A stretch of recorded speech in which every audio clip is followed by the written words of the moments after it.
I'm joined by retired Lieutenant General Mark Hertling, CNN's Katie Bow-Lillis, and former U.S. Ambassador to Ukraine, William Taylor. General Hertling, let me start with you. How big of a breakthrough potentially is this if both the U.S. and Germany start sending tanks to Ukraine? And how long could it actually take until the Abrams battle tanks, the U.S. tanks, are actually on the battlefield for Ukraine?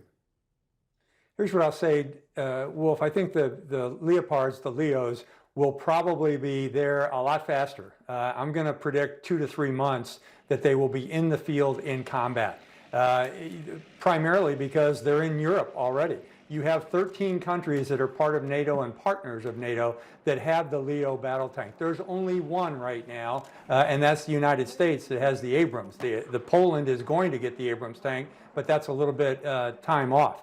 What we will see, though, is Ben's comment about the establishment of the logistics and the supply lines to these vehicles. The Leo runs on a diesel tank. It's much easier to repair. It's much easier to maintain. The Abrams has, as you know, that multi-fuel turbine engine that has a lot of different moving parts, could be more significant. So what I would predict is you'll see the Leos on the battlefield within 2 to 3 months.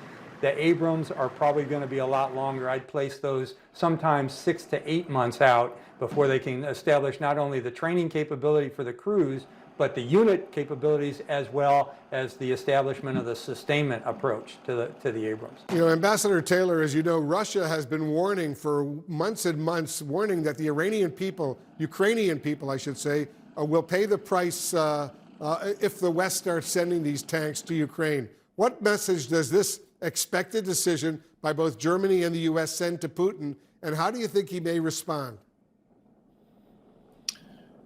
Well, no one knows how he's going to respond, Wolf. And frankly, he has said, and his people have said over and over, they're going to do things if we send more weapons, and they've never done that.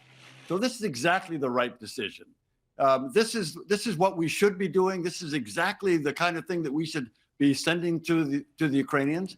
By the way, I understand that Secretary Austin had a lot to do, did a lot of work last week in Germany at very high levels to get this deal. So Secretary Austin gets a lot of credit for this, and I don't think he was much bothered by anything that the Russians are saying. A good point. You know, Katie Bow, I know you're doing a lot of reporting on this.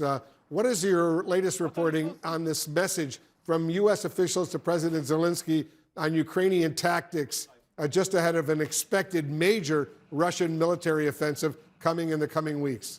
Well, U.S. officials have been quietly urging the Ukrainians to take a step back from this incredibly costly artillery and infantry fight that they have been waging against the Russians in the eastern city of Bakhmut now for months, in lieu of a more mechanized counteroffensive to try to reclaim some territory in the south, which coincidentally is exactly the kind of fight that the Leopard 2s would be ideally suited for. There's a sense within the U.S. government right now that Ukraine has a window of opportunity in the spring to try to retake some territory in the south before Russia is able to rearm, regroup, to mobilize additional forces. But there's a sense that they would need to essentially cut their losses in Bakhmut in order to do that.